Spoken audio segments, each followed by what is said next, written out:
Hello દોસ્તો, Mahesh computer technology YouTube ચેનલમાં આપનું સ્વાગત છે। આજે આપણે વાત કરીશું ધોરણ 9નું પાઠ્યપુસ્તક કમ્પ્યુટર અધ્યયન અને એનું પણ પ્રકરણ નંબર 3 કે જે આના વિકલ્પો છે ને આપણે સોલ્વ કરવા જઈ રહ્યા છીએ। આનું નામ છે ઓપરેટિંગ સિસ્ટમનો પરિચય। આ આપણી જૂની ટેક્સ્ટ બુક હતી એના અંદર નામ હતું, બરાબર।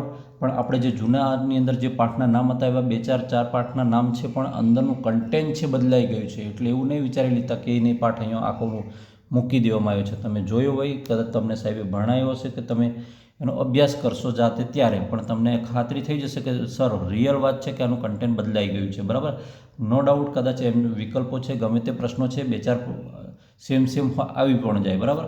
હવે પહેલો પ્રશ્ન છે અહીંયા, ઓપરેટિંગ સિસ્ટમનો મુખ્ય હેતુ શું છે? તો ઓપરેટિંગ સિસ્ટમનો મુખ્ય હેતુ શું છે? તો યુઝર ઇન્ટરફેસ પૂરું પાડવું, એટલે કે ઉપયોગકર્તાને એના જે તે હાર્ડવેર સાથે જોડવું અને સંસાધન મેનેજમેન્ટ તરીકે કાર્ય કરવા। આ એટલે કે બંને જ આવશે, બરાબર। એ અને બી બંને આવશે, બરાબર। આની અંદર પહેલાંની અંદર જ આવશે।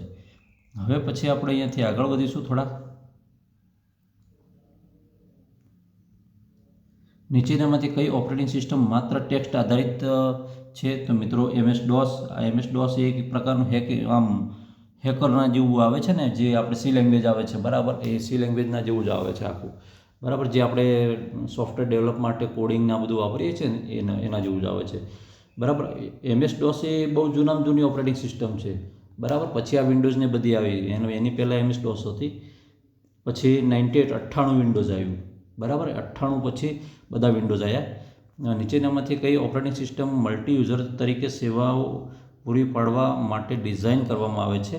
તો એની અંદર વાત કરીએ તો એનો જવાબ આવશે સર્વર ઓપરેટિંગ સિસ્ટમ છે તે છે, બરાબર। મોબાઈલ ઓપરેટિંગ સિસ્ટમની મુખ્ય લાક્ષણિકતા શું છે? મોબાઈલ ઓપરેટિંગ સિસ્ટમ કેવા પ્રકારની હોય છે? તો મોબાઈલ ઓપરેટિંગ સિસ્ટમ એ વ્યક્તિગત રીતે ઉપયોગ કરી શકાય છે, ઘણા બધા એનો ઉપયોગ કરી શકતા નથી, બરાબર।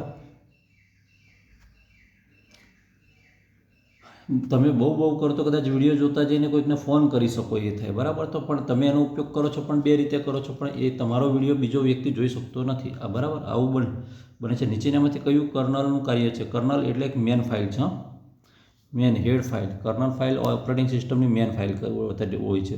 તો એનું કયું કાર્ય છે? તો એ પ્રોસેસને મેમરીને ફાળવી આપે છે। પછી નીચેનામાંથી કઈ ફાઇલ સિસ્ટમ એપલમાં વપરાય છે? હવે દેખો, આ જે ફાઇલ સિસ્ટમ છે ને વેરી ઇમ્પોર્ટન્ટ છે। NTFS છે, FAT32 છે, NTFS ને આ બધી વિન્ડોઝની છે, જ્યારે એપલની છે એ આ એ વાળી છે, બરાબર। APFS નામની છે એ ફાઇલ છે, બરાબર। છઠ્ઠાની અંદર એ આવશે જવાબ, યાદ રાખજો। આપણે ફાઇલનો ઉપયોગ ખાલી જગ્યા કાર્યનો ભાગ છે, બરાબર। 7મો પ્રશ્ન છે, તો ફાઇલનો ઉપયોગ છે એ શું થાય છે? તો સુરક્ષા અને ઉપયોગ માટેના નિયંત્રણો માટે હોય છે ફાઇલનો ઉપયોગ। પછી 8મો છે, ખાલી જગ્યા ઓપરેટિંગ સિસ્ટમ ક્લસ્ટરિંગ અને લોડ બેલેન્સિંગ પૂરું પાડે છે, તો એ કઈ ફાઇલ છે? તો 8માની અંદર શું જવાબ આવશે? તો જે લોડ પૂરો પાડવામાં આવે છે ને ક્લસ્ટરિંગ એટલે કે નીચેનું આખું હેન્ડલ કરે છે, અને જે તે નીચે વર્કલોડ વધી જાય તો દેખો ક્લાયન્ટ હોય તો વધી જાય, પણ સર્વર જ્યારે નીચેનું ટ્રાફિક વધી જાય ત્યારે સર્વર બનાવવા જરૂરી પડી જતા હોય છે। પછી જેટલું ટ્રાફિક વધે એટલું સર્વર મોટું કરવામાં આવે, એનાવાળું છે આ, બરાબર, આ લોડ બેલેન્સિંગવાળું। પછી બેચ પ્રોસેસિંગનો હેતુ શું છે? બરાબર, તો બેચ પ્રોસેસિંગનો હેતુ આમાંથી તમે જોઈ શકો છો, બરાબર। એ કોમેન્ટમાં દઈ દઈશું આપણે। નીચેનામાંથી કયો સિદ્ધાંત પ્રોસેસરના સમયને પ્રોસેસ વચ્ચે વહેંચે છે? બરાબર, તો આનો છે ટાઈમ શેરિંગ છે। હવે તમારે આને મને એક કોમેન્ટ કરવાની છે, દરેક મિત્રોએ જે પણ વિડીયો જુઓ તેમણે, બરાબર। હા, મેં એવી ઈચ્છાથી રવા દીધો છે જવાબ કે તમે કોમેન્ટ મને ના કરો, બરાબર। તો આનો જવાબ મને પૂછશો તો હું કોમેન્ટમાં જણાવી દઈશ, અને જેમને એવું હોય કે સાહેબને નથી પૂછવું તો તમે ડાયરેક્ટ ડિસ્ક્રિપ્શન નીચે કોમેન્ટ બોક્સમાં જઈને જોઈ લેશો, તો એમાં જવાબ આપણે આપેલો હશે। ઓકે મિત્રો, વિડીયો ગમે તો વિડીયોને લાઇક કરજો, ચેનલ પર ન હોય તો ચેનલ સબસ્ક્રાઈબ કરવાનું બિલકુલ નહીં ભૂલતા।